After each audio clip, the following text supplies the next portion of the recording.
So we are back today with another cigar video on my channel, but we're not going to be smoking one today because I get horrendously demonetized for these types of videos. Instead, I will tackle a question and debate that doesn't require a cigar to smoke, to discuss, and it's one that's been at the center of cigar culture, honestly, for decades, and that is whether Cuban cigar is better than the New World cigar. This one on the left, for those seasoned cigar lovers out there, will know that this is a Cohiba, and on the right I have a New World cigar, which is the also well-respected Olivar. And while both these cigars are very prestigious and coveted in their own right, they are obviously vastly different in terms of origins and also subject to a lot of, I suppose, friendly but at times bitter debate about which one might be perceived to be better. But before we dive into the debate at hand, let's just take a moment to understand the context that we're operating in. So obviously Cuba, the source of the wonderful Cohiba, my favourite cigar, as is for many others. Cuba has obviously been long known as the birthplace of cigars, and it has a very rich history dating back to the 16th century. And as a result of this history and heritage, Cuban cigars have long been considered at the pinnacle of cigar smoking, and it's known for their rich and complex flavors, their impeccable construction, and their unmatched, at least for some, reputation. However, having said that, due to trade embargoes and limited availability worldwide, many cigar enthusiasts have turned instead to the more accessible and better priced New World cigars like the Olivar that I have here, which includes cigars produced in countries that are basically outside of Cuba, such as the Dominican Republic, Nicaragua, and Honduras, amongst many others. And these countries have developed their own distinct styles and their flavors, with some of them even surpassing the quality of Cuban cigars because they have access to newer and more advanced technology that just allows them to produce cigars of consistently high quality in comparison. Now, as a cigar enthusiast myself, I've obviously been very curious about this topic, and I wanted to take today as an opportunity to dig a little bit deeper into the factors that affect the taste, the quality, and the overall smoking experiences of cigars. So let's start off with point number one around quality control. Now, one common argument for Cuban cigars is that they have much better quality control than the New World counterparts. And that's because Cubans are known for their strict quality control measures, as with maintaining their very prestigious reputation, and they're overseen by the Cuban government to make sure that quality is high and consistent, because obviously it's the Cuban government's reputation and name on the line here. Whereas on the other hand, the New World cigars are produced by a variety of different companies, and therefore the quality can vary depending on the brand that you get. Now, while it's true that the Cuban government heavily regulates the production of cigars, that doesn't always necessarily mean that they're superior. In fact, quality controls have actually been reported in Cuba, such as the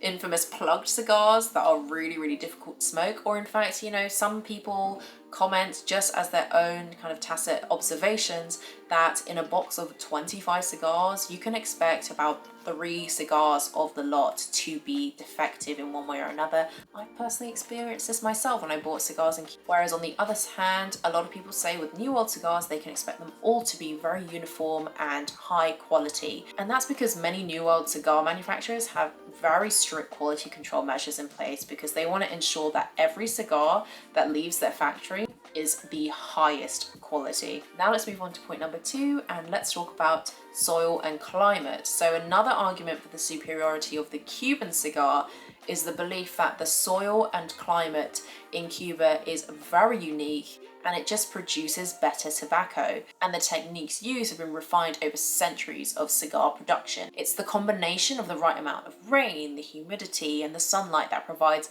the perfect growing conditions for tobacco. However, while it's true that the Cuban climate is ideal for growing tobacco, this doesn't necessarily mean that the tobacco from other countries is inferior. New World cigar manufacturers have made significant investments in the soil and climate, and that results in a lot of high quality tobacco actually that rivals that of the Cuban counterpart.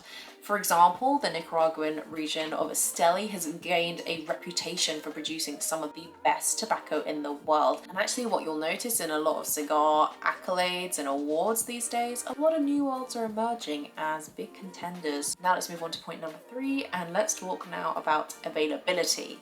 I think one of the biggest drawbacks of the Cuban cigar is the lack of availability, and that's largely because of the US embargo on Cuba. Who remembers Kennedy's embargo and how many cigars he ordered, by the way? That aside, Cuban cigars are therefore very difficult to come by in the US in particular, and it's a very rare and expensive commodity that's not easily available also in many other countries. Whereas in contrast, New World cigars are so widely available and they can be found in many cigar shops around the world. In fact, from my personal experience, I found way more New World cigars on offer and ready to buy than the Cubans, and as a result they're going to receive way more attention and I suppose eyeballs. Because of this accessibility, it's also led to an increased competition amongst New World cigar manufacturers, and that's resulted in higher quality cigars made and sold at more affordable prices. Now let's move on to point number 4, and that is around variety.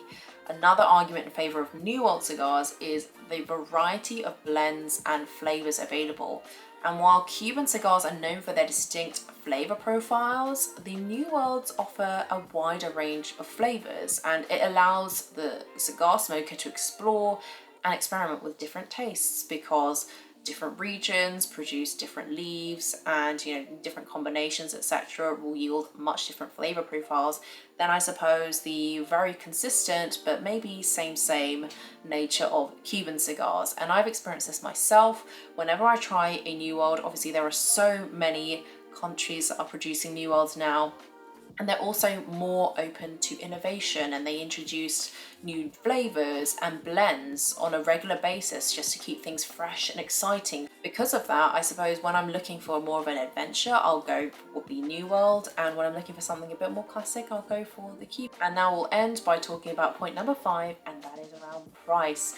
Cuban cigars are often associated with very high prices, and that's because in part of the rarity and exclusivity of these things. Now, I was very fortunate enough to have obviously visited Cuba, the motherland of cigars, and buy these sticks almost at the face value price. They were about 12 to 15 pounds for a cigar, if you can actually believe it, for a Cohiba, let alone the Monte Cristos, the Partagas, the Romeo Julietas, and then some. Whereas if you were to buy them in the UK, they would be at 4-5x the price minimum, depending on the size of the cigar that you've gotten. Whereas New World cigars, in comparison, no matter where you go, you don't have to go to Nicaragua or Dominican Republic to buy the cigars to get them cheaper. They are usually very inexpensive and affordable, and actually, whereas you get a cigar, the Cuban cigar, for about 60 British pounds or 70, and you can get this Oliver like the one that I have here, and you could buy it for about 10 to 15 pounds per stick. And so because of that, New World cigars can often be found at way more affordable price points, and a lot of people prefer that, especially if they're going to be smoking a lot more often. So that's why you might see a lot of people gravitating towards the New World cigar. Having said that though, while Cuban cigars in comparison might seem more expensive, it's really important to know that there are many high quality New World cigars that also price themselves in that luxury range. And additionally to that effect, the affordability of New World cigars can make them more accessible for smokers looking to explore the world of premium cigars. So it might be that they go from a New World, which is a bit more approachable in price point, and then they eventually gravitate and want to go to a Cuban cigar anyway. And like I mentioned before, you can also get New World cigars that are also priced in the luxury range, especially if they're aged. So it's by no means a hard and fast rule that all Cubans are expensive and you should rule them. And it's also worth noting as well that not all Cubans are crazy expensive like the Cohiba or the Big Four. You can get lower tier Cuban cigars that are about £20–25 per stick. And I think the Diplomaticos is a really good example of a Cuban cigar that is affordable. I believe that's in that price range, as well as the Quai d'Orsay.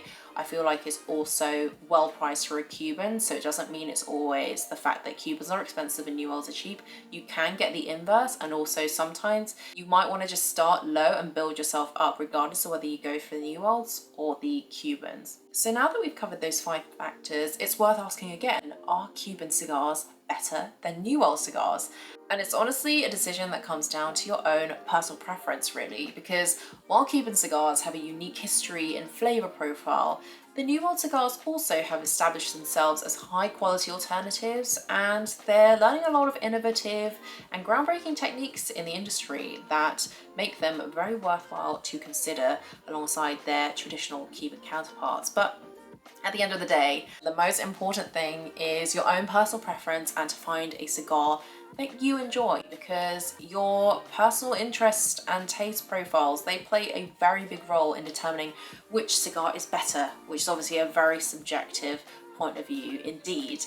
Now, when it comes to my personal preference, because I'm sure a lot of you will be asking and thinking about that, I personally choose the Cuban. If I had to make a choice, it was either 100% this or that, I would choose the classic Cuban cigar. And that's because I find the flavor profile to be unlike any New World that I've ever smoked. And I'm by no means a cigar connoisseur at this stage. I am still learning, but from the cigars that I've smoked from Cuba compared to the cigars I smoked that are New World, I really enjoy. It's a very mild to medium body, but almost has like a sweet undertone and aftertaste as well. And it's just, you could smoke it almost to the end of the cigar, and it doesn't feel overbearing and too powerful and pungent. And the smell on the nose is, I just cannot describe it. It's just so smooth, caramelly, and it's just very uncontroversial. It is universally a really good smoke, I think. But that also goes, you know, not just for the Cohiba, although the Cohiba is my personal favorite for obvious reasons, but I think that also goes for other Cubans that I've smoked. They just always have that very smooth texture, flavor profile, and aftertaste as well.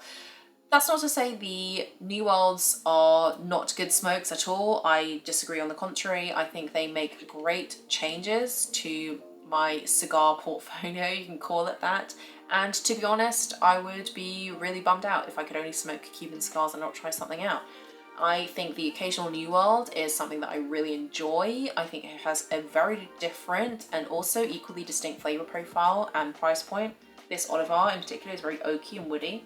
It's a lot deeper in terms of the notes on the nose, at least compared to the Cohiba, though it is a little bit stronger naturally towards the end compared to the Cohiba, but I still find it interesting and I still find it very, very enjoyable, and it's very inexpensive, I can't lie. It makes less of a dent in the wallet than if I was to actively seek out the Cohibas or Cuban equivalents in this country, especially given taxes and import duties. But again, it's a personal preference thing. I really do enjoy the mixture of both of them, and I think in this debate, obviously there is only personal opinions. There is no actual objective right and wrong. I hope that this video gave you some food for thought. I would love to therefore know which one you prefer down in the comments below. Anyways, I will leave this video right here. Thank you as always for watching, and I'll catch you